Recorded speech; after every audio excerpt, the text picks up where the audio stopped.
好，咁我哋睇睇呢條應用題關於分數除法餘數嘅處理咁係中英對照嘅。爸爸將3又1/5升嘅橙汁咧，每1/4升咧就分成一杯。咁題目就問可以分成幾多杯，同埋剩低幾多升嘅橙汁。咁個除數嘅概念就簡單嘅留意個次序啦。3又1/5升除翻每一杯裝到1/4升咁除數呢度分數除法個計算小心啲啦咁我哋計到個結果咧就12又4/5。咁你見到咧Jimmy Sir 呢度咧，我會寫清楚個單位嘅。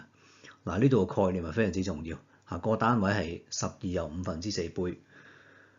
咁總共可以分成幾多杯橙汁咧？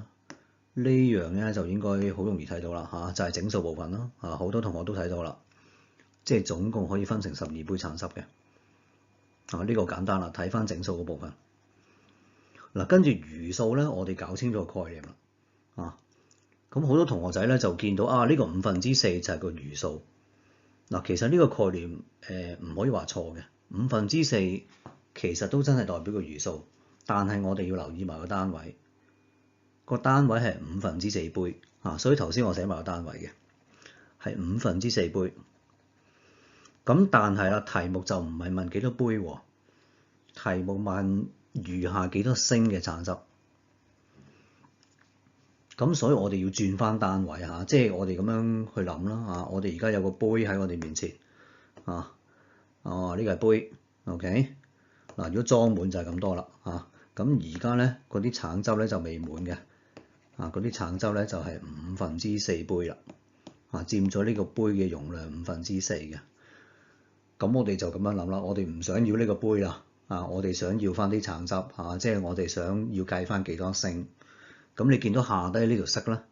其實就係計翻幾多升嘅橙汁嘅。呢4/5杯嘅橙汁咧，究竟係有幾多升咁個原理好簡單啦，我哋將4/5杯啦乘翻呢個杯嘅容量，即係乘翻1/4升啦，咁就會計到係1/5升其實係一個轉單位嘅動作4/5杯轉化做1/5升。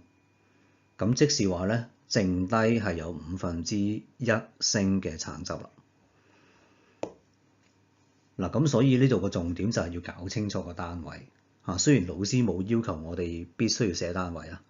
咁但係呢一步我哋寫埋個單位咧，個概念就好清晰啦咁我哋見到係4/5杯啦，就有個動機去轉翻做幾多升嘅橙汁。咁有另外一個計餘數嘅方法咧，都可以俾你哋參考翻嘅。咁雖然繁複少少但係都可以試下用嘅。就係將譬如呢一題啦將爸爸原本有嘅橙汁嘅份量咧，即係3又1/5升啦，減翻總共用咗幾多橙汁每一杯咧就1/4升咁總共咧就分咗12杯咁即係總共就用去咗呢個份量啦總共用去咗1/4乘12呢個份量咁個計數咧就慢慢去計啦3又1/5減1/4咧乘翻12嘅，咁同樣地都係計到係1/5升嘅。咁呢一個做法雖然會繁複少少啦，但係個概念上就冇咁抽象嘅咁用邊個方法咧就視乎同學仔啦最緊要都係做得啱啦。